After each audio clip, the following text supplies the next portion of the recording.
Muito bem, nós estamos aqui para mais um programa nesse canal do YouTube, onde nós estamos gravando um vídeo comentário dos 260 capítulos do Novo Testamento.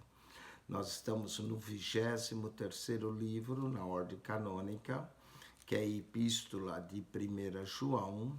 Essa epístola, que não parece epístola, parece mais um tratado, não tem saudação, não tem o destinatário, não tem o escritor, não é? Ela é anônima, né? 1 João só aparece no título, mas o testemunho dos pais da igreja, que quem escreveu e a similaridade com o Evangelho de João, só pode ter sido João.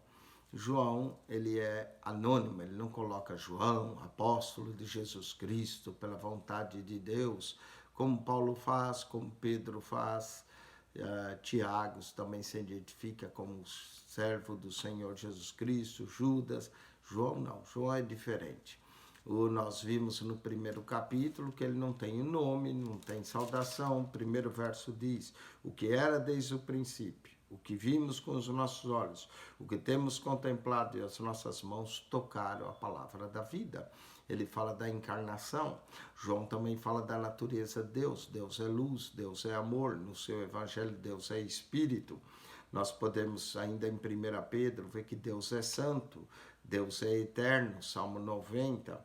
Deus é todo-poderoso, Apocalipse 19:6. E Deus é justo, Salmo 19:9. 7 coisas da natureza pessoal de Deus. Deus é luz, 1 João 1:5. Deus é amor, 1 João 4:8. Deus é espírito, João 4:23. Deus é santo, 1 Pedro 1:15. Deus é eterno, Salmo 90, verso 1 e 2. Deus é todo-poderoso, Apocalipse 19:6. Deus é justo, Salmo 19:9. 7 coisas da natureza de Deus, 3 pelo menos encontramos em João. Deus é luz, Deus é amor, Deus é espírito. Agora, continuando no capítulo 2, João já tinha terminado o capítulo 1, falando: se dissermos que não temos pecado, enganamos a nós mesmos e não há verdade em nós. Verso 10, se dissermos que não temos pecado, fazemos-lo mentiroso, sua palavra não está em nós. Então, a solução não é dizer que não tem pecado, a solução é admitir o pecado. Se confessarmos os nossos pecados, ele é fiel e justo para nos perdoar os pecados e nos purificar de toda injustiça. Capítulo 2, agora João continua: meus filhinhos, essas coisas vos escrevo para que não pequeis. Eu gosto da carta de João e do Evangelho também, que João sempre diz a razão que ele escreve. Aqui há 4 razões para ele escrever, 4. A primeira está no capítulo 1, verso 4. Estas coisas vos escrevemos para que o vosso gozo se cumpra. Então, a razão é para que o gozo se cumpra.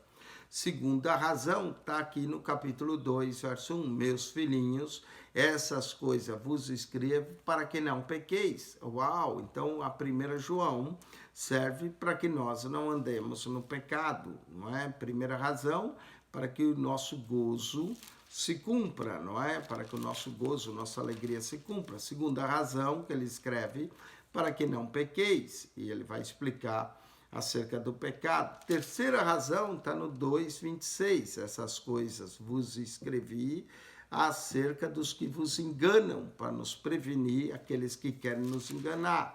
E a quarta razão está em 5:13. Essas coisas vos escrevi para que saibais que tendes a vida eterna e para que creais no nome do Filho de Deus. No seu evangelho ele também diz: Jesus fez ainda muitos outros sinais que não estão escritos nesse livro, esses, porém, foram escritos para que creais que Jesus Cristo é o Filho de Deus e para que, crendo nele, tenhais a vida eterna. Então, João diz a razão: para que o nosso gozo se cumpra, para que não pequeis, para que ninguém nos engane, não é? Para que eles não vos engane, para que saibamos que temos a vida eterna e creiamos em Jesus Cristo. Então é por isso que ele escreve: meus filhinhos, verso 2, capítulo 2, verso 1. Meus filhinhos, essas coisas eu vos escrevo para que não pequeis. E se alguém pecar? Nós sabemos que o crente é bom não pecar, mas de vez em quando peca, não é? E se alguém pecar, temos um advogado. Só João diz isso, que nós temos um paracleto. No livro de Hebreus 7, 26, diz que ele vive para interceder por nós. Aqui em 1 João 2,1 diz que nós temos um advogado. A palavra advogado aqui é paracleto, aquele que fala em nosso lugar. O Espírito Santo é chamado paracleto de Deus, o Consolador.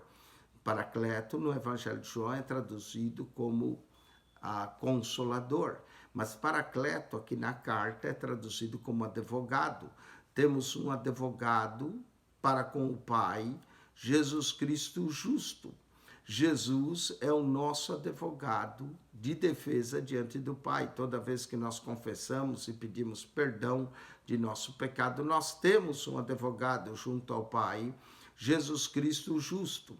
João vai dizer, verso 2, ele é a propiciação pelos nossos pecados. É ele que pagou, é ele que cobriu. Propiciação traz a ideia de cobrir os pecados. Ele é a propiciação. Em cima da arca da aliança havia o propiciatório, aonde o sumo sacerdote entrava uma vez por ano no Santo Santo e espargia o sangue sobre os querubins, e ali estava o propiciatório, que é chamado, o altar da misericórdia, em inglês Mercy of Sea, não é? O mar da misericórdia. Então ali no propiciatório, ele é a propiciação pelos nossos pecados, e não somente pelos nossos, mas também pelos de todo o mundo. Cristo é o único que pode perdoar e salvar todo mundo. Não quer dizer que, porque ele é a propiciação por todo mundo, que todo mundo será salvo. A salvação é para todos, nem todos são para a salvação, nem todos vão a ele para obter o perdão de seus pecados. Alguns acham que nem sequer pecado tem. E se há esses que dizem que não tem pecado, fazem-no mentiroso, e sua palavra não está nele. Mas João escreveu para que não pequeis, mas se pecarmos, temos um advogado para com o Pai. Isso não é razão para pecarmos, mas se pecarmos, temos um advogado para com o Pai, Jesus Cristo justo. Ele é a propiciação. É ele que nos purifica o pecado, é ele que nos perdoa os nossos pecados, ele é a propiciação pelos nossos pecados, ele é o advogado junto ao Pai, e não somente pelos nossos, mas pelo todo mundo. E nisso sabemos que o conhecemos e guardamos os seus mandamentos. Vamos saber como é que nós o conhecemos, como é que nós guardamos os seus mandamentos. João é enfático. Aquele que diz, eu conheço, e não guarda os seus mandamentos, é mentiroso. João não poupa as palavras em dizer quem é mentiroso. Aquele que diz que não pecamos, não é? Aquele que diz que não tem pecado, engana a si mesmo e não há verdade em nós. Agora ele diz, aquele diz, eu conheço e não guarda os seus mandamentos, é mentiroso.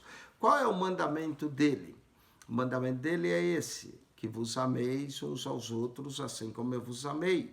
João vai mostrar que quem não ama, não conhece a ele, não guarda os seus mandamentos, é mentiroso, e quem odeia o seu irmão ainda está em trevas. É isso que João vai mostrar. Eu conheço e não guarda os seus mandamentos, é mentiroso, e nele não está a verdade. Mas qualquer que guardar a sua palavra, o amor de Deus está nele, verdadeiramente aperfeiçoado. Uau, nós temos que guardar as suas palavras, e guardar não é guardar lá na estante, guardar na gaveta, ou guardar lá no carro. Guardar é no coração, para fazer. Mas qualquer que guardar a sua palavra, o amor de Deus está nele, verdadeiramente aperfeiçoado. E nisso conheçamos que estamos nele. Aquele que diz que está nele, também deve andar como ele andou. Uau, nossa identificação com Cristo deve ser perfeita. Nós devemos andar como Cristo andou. E esse andar como Cristo andou é andar em fé, andar em amor, andar em esperança, andar crendo em Deus. Não é? Aquele que diz que está nele deve andar como ele andou, é andar na luz, que Deus é luz. Irmãos, não vos escrevo mandamento novo.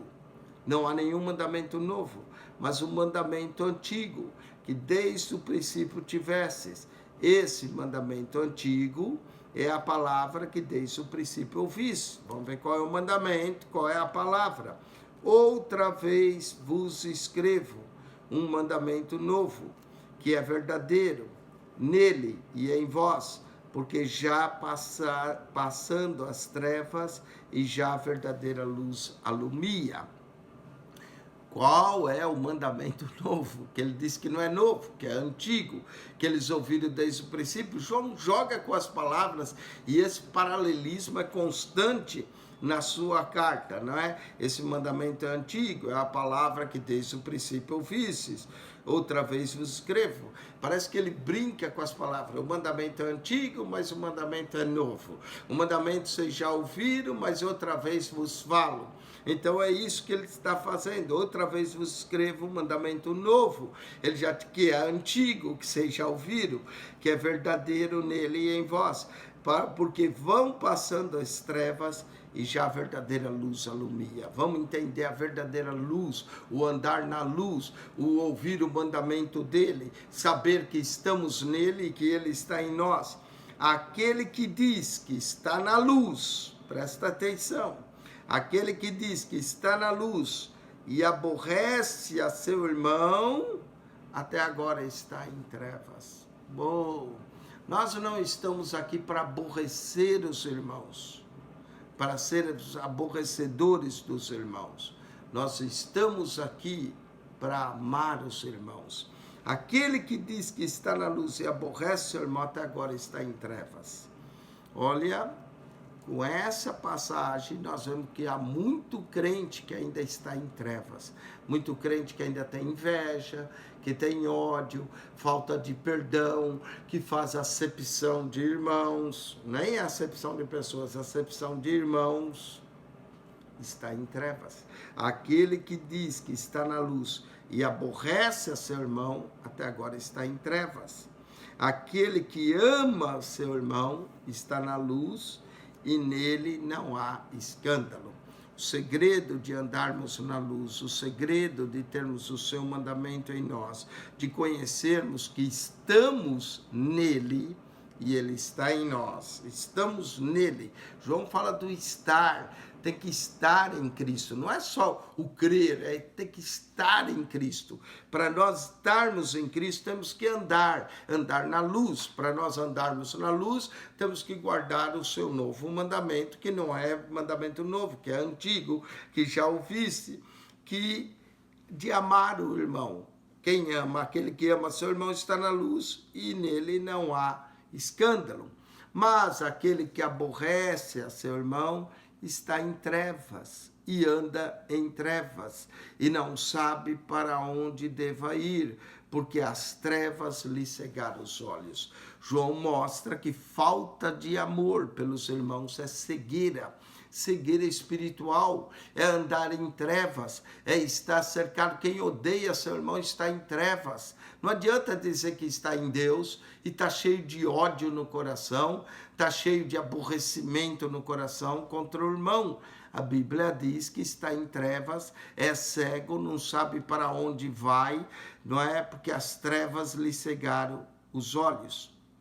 Filhinhos, outra razão que ele escreve. Filhinho, escrevo-vos. Essa é a quinta razão, né? 2:12. Filhinho, escrevo-vos, porque pelo seu nome vos são perdoados os pecados. Os nossos pecados são perdoados em Jesus Cristo. Então, nós temos 5 razões, na verdade, porque ele escreve. Ele escreve para que o vosso gozo se cumpra, 1:4. Ele escreve para que não pequeis. Filhinhos, escrevo, 2:12, porque pelo seu nome são perdoados os pecados. É no nome de Jesus que os nossos pecados são perdoados, não é? É nele que nós temos a vida eterna, para que nós creiamos nele. Escrevo-vos, porque pelo seu nome vos são perdoados os pecados. O maior pecado que nós podemos ainda ter e está em trevas é a falta de amor. Se nós ainda temos falta de amor, não nascemos de novo. É preciso nascer de novo, não é? É preciso nascer da água e do Espírito para ver o reino dos céus. Filhinhos, escrevo, porque pelo seu nome vos são perdoados os pecados. Plural aqui. Tem hora que ele fala todo o pecado, singular, que acredito que é o pecado original, e tem hora que ele fala todos os pecados, que são os pecados que nós cometemos. Pai, escrevo-vos. Olha a razão que ele também escreve aos pais. Pai, escrevo-vos, porque conhecestes aquele que é desde o princípio. Conhecer a Jesus significa andar no seu amor, andar na luz, que é desde o princípio. Jovens, escrevo-vos, porque vencestes o maligno. Nós somos chamados para vencer o maligno. Eu escrevi, filhos, porque conhecestes o Pai. Nossa, ele fala para todos, ele fala aos pais, ele fala aos jovens, ele fala aos filhos. João escreve para os pais, para os jovens, para os filhos. Quem é o destinatário dessa carta? Todos os crentes, por isso que essa epístola é chamada universal, é para todos lerem, é para toda a igreja ler, é para todos os crentes conhecer esse novo mandamento, de andar em amor, de andar na luz, de não aborrecer o seu irmão, de saber quem é aquele que é desde o princípio, de saber que já vencestes o maligno, se nós andarmos na luz como ele na luz está, e conhecer o Pai é eterno. Eu vos escrevi, pais, porque já conhecestes aquele que é desde o princípio. Eu vos escrevi, jovens, porque sois fortes e a palavra de Deus está em vós. Nós só somos fortes quando a palavra de Deus está em nós, e já vencesse o maligno. Note que se vence o maligno com a palavra de Deus. Como é que Jesus venceu Satanás? Escrito está, está escrito, está escrito.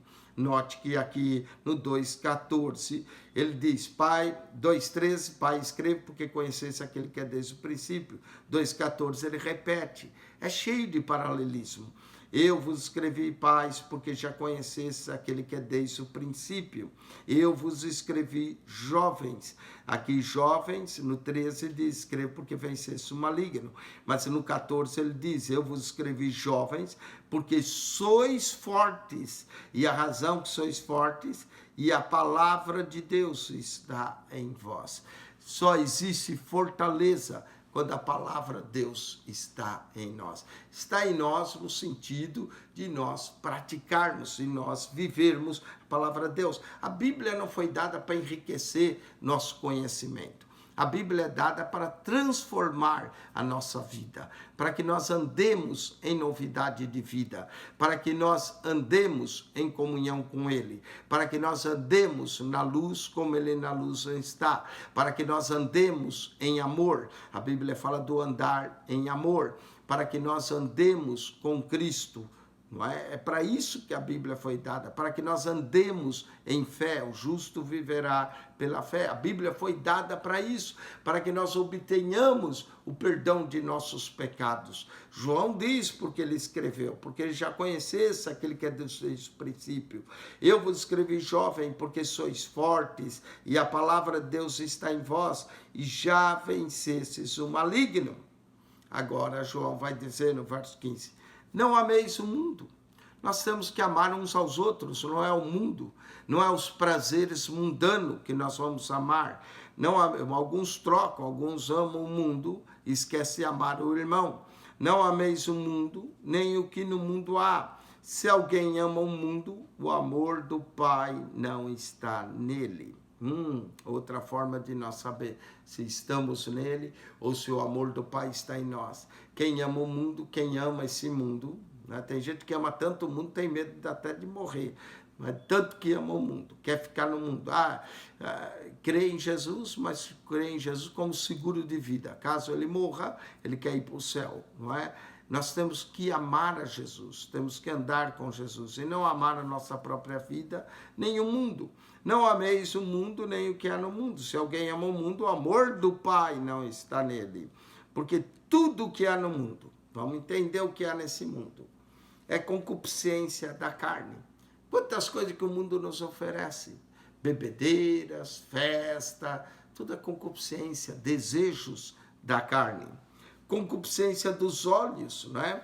Diz que a mulher, vendo que a árvore era agradável, foi e tomou do fruto. Foi concupiscência dos olhos. O pecado, os olhos são a janela da alma.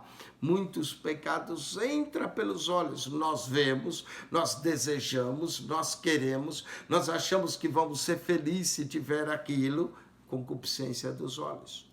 É concupiscência da carne, é a concupiscência dos olhos e a soberba da vida. Soberba, querer ser maior do que os outros, querer ser mais poderoso, querer ter mais do que o outro, para mostrar um carro melhor, uma casa melhor, uma casa maior. A soberba da vida. Ai, como a soberba nos engana, não é? Salomão diz que tudo é vaidade, tudo é vaidade, vaidade de vaidade, no seu livro de Eclesiastes. Como o mundo nos engana, como nós temos a concupiscência, os desejos da carne, o desejo dos olhos, um carro lindo, um carro esporte, tantas outras coisas que esse mundo nos atrai e tenta nos prender. Tudo passa, o mundo passa. Carros passa, casas passa, tudo passa, mas aquele que faz a vontade de Deus permanece para sempre. Vamos trocar as coisas temporárias pelas coisas eternas. Vamos trocar aquilo que é passageiro por aquilo que é eterno. Porque tudo que há no mundo é concupiscência da carne, é concupiscência dos olhos e soberba da vida. Não é do Pai, mas do mundo. E o mundo passa, 2,17, o mundo passa e a sua concupiscência. Mas aquele que faz a vontade de Deus permanece para sempre. Aquele que faz a vontade de Deus permanece para sempre. Jesus disse, nem todo que me diz Senhor, Senhor, entrará no reino dos céus, mas aquele que faz a vontade de meu Pai que está nos céus. Note que para ser salvo, é preciso fazer a vontade do Pai.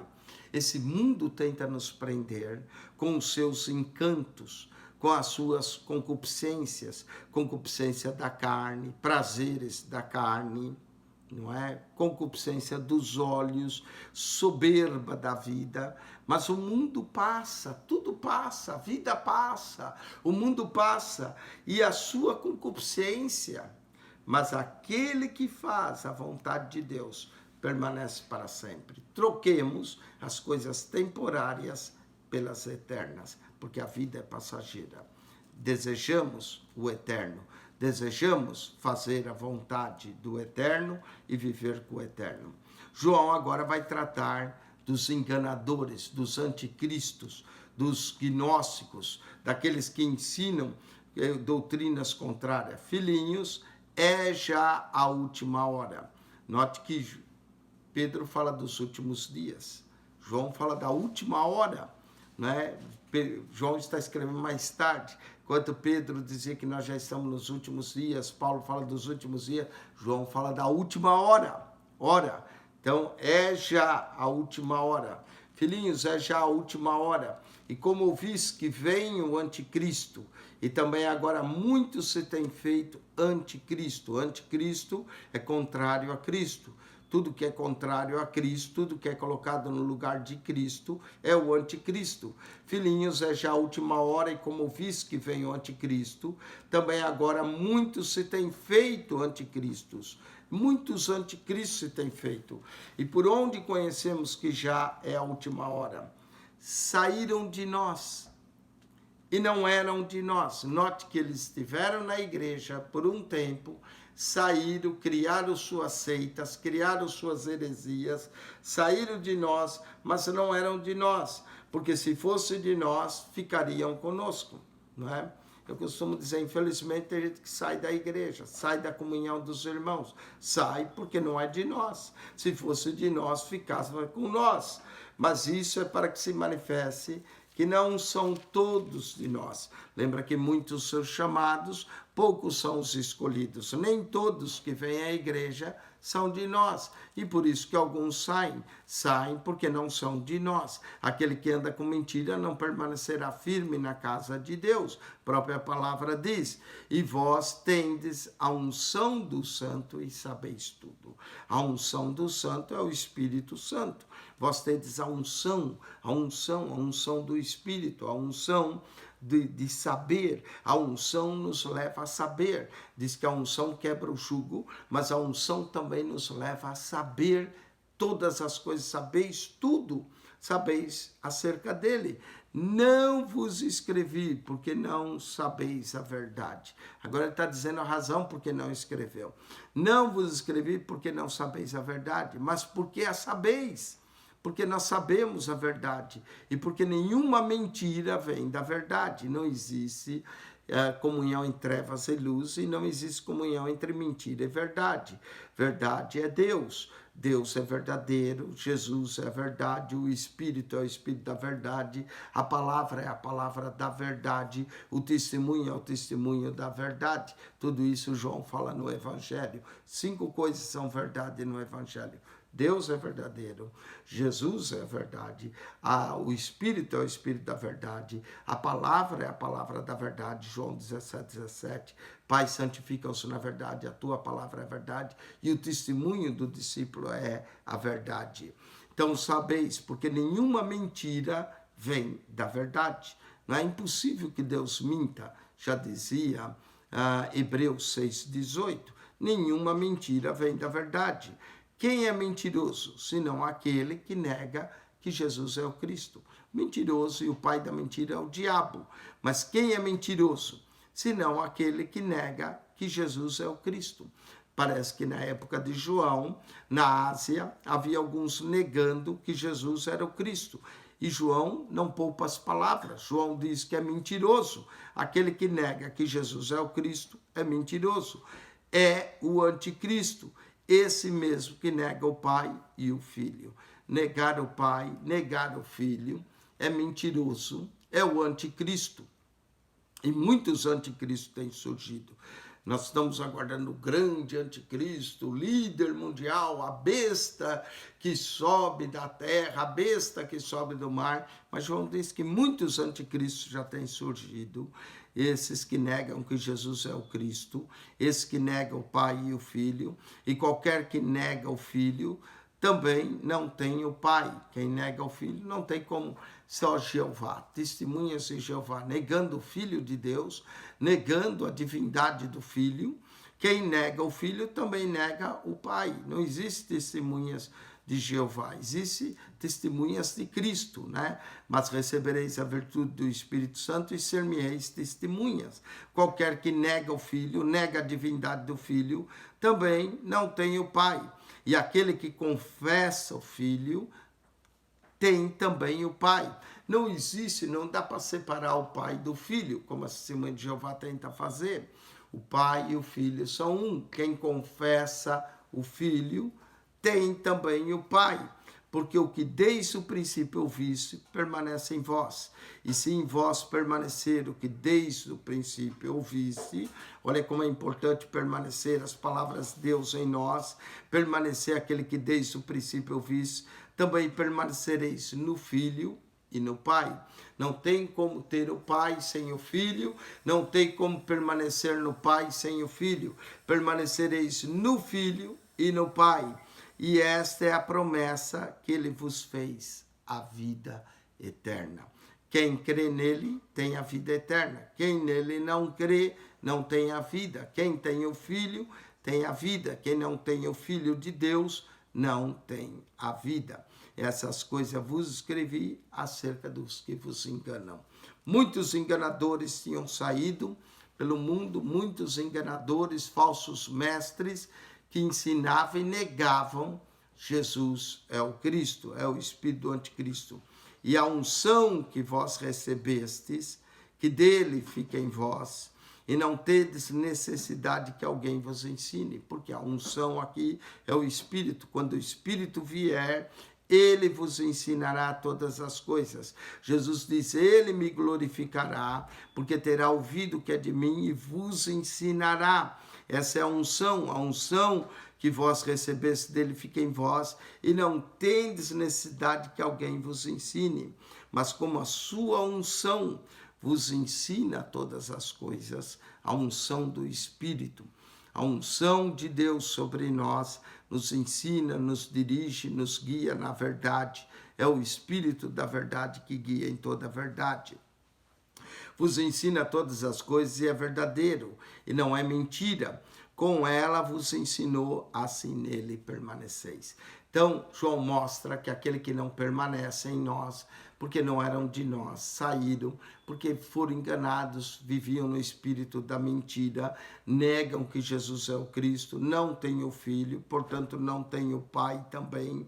E agora, filhinhos, permanecei nele. Olha como é importante estar nele, permanecer nele, ter ele. Quem tem o Filho tem a vida. Nós temos que estar, nós temos que permanecer, nós temos que ter. João mostra essas três coisas, não é? Agora, filhinhos, permanecei nele, para que quando ele se manifestar, tenhamos confiança e não sejamos confundidos por ele na sua vinda. Se sabeis que ele é justo, sabei que todo aquele que pratica a justiça é nascido dele. João aqui vai nos dar 5 características da pessoa nascida dele. Essa é a primeira, 2:29. Se sabeis que ele é justo, sabei que todo aquele que pratica a justiça é nascido dele. A segunda vai estar no capítulo 3, verso 9. Quem pratica a justiça é nascido dele. A segunda é qualquer que é nascido de Deus, 3:9, 1 João 3:9. Qualquer que é nascido de Deus não vive na prática do pecado. Não quer dizer que não peca. João diz, as coisas eu vos escrevi para que não pequeis. Mas se pecar, temos um advogado. Mas quem é nascido de Deus não vive na prática do pecado, porque a sua semente permanece dele e não pode viver pecando, porque é nascido de Deus. Então, quem é nascido de Deus pratica a justiça. É a primeira, 2:29. Quem é nascido de Deus não vive na prática do pecado, porque é nascido de Deus. João diz no 3:9. Vamos ver a outra característica daquele que é nascido de Deus. João diz, não é? 1 João 4:7. Amados, amemos uns aos outros, porque o amor é de Deus, e qualquer que ama é nascido de Deus. Então presta atenção, quem é nascido de Deus pratica a justiça, quem é nascido de Deus não vive na prática do pecado, quem é nascido de Deus conhece a Deus e ama, né? Qualquer que ama é nascido de Deus e conhece a Deus. Conhecer a Deus, ser nascido de Deus é ter o amor. Então vamos lá. 2:29, o que é nascido de Deus pratica a justiça. 3:9, o que é nascido de Deus não vive na prática do pecado. 1 João 4:7, o que é nascido de Deus ama. Qualquer que é nascido de Deus ama e conhece a Deus, porque ama. 1 João 5:1 é o quarto. Todo aquele que crê que Jesus é o Cristo é nascido de Deus. Lembra que o anticristo nega que Jesus é o Cristo. Mas quem crê que Jesus é o Cristo é nascido de Deus. 4 qualidades do nascido de Deus. Número 1, pratica a justiça. Número 2, não vive na prática do pecado. Número 3, ama e conhece a Deus. Número 4, crê que Jesus é o Cristo.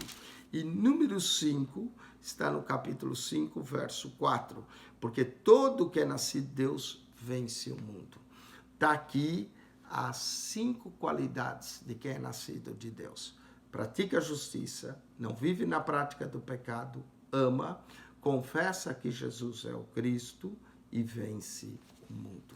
Não ama o mundo, nem o que no mundo há, mas vence o mundo. Essas são as 5 qualidades do que é nascido de Deus. Pregadores, vocês podem pregar sobre isso. 5 qualidades na primeira carta de João, que é nascido de Deus. Pratica a justiça, não vive na prática do pecado, ama, crê que Jesus é o Cristo e vence o mundo. Cristo nos chamou para sermos vencedores. A vitória é nossa pelo sangue de Jesus. Seja um vencedor, seja um nascido de Deus, pratique a justiça, não ande na prática do pecado, ame a Deus, ame o próximo, confesse que Jesus é o Cristo, vença o mundo. Deus os abençoe, mas graças a Deus que nos dá vitória por nosso Senhor Jesus Cristo. Quem esteve convosco, pastor Eugênio Piacentini, divulgue o nosso canal, que a graça de nosso Senhor Jesus seja contigo, o amor de Deus, nosso Pai, e a comunhão do Espírito Santo. Lembre-se, vós tendes a unção do Santo, e a unção vos ensina todas as coisas. Deus vos abençoe ricamente em Cristo Jesus. Amém e amém.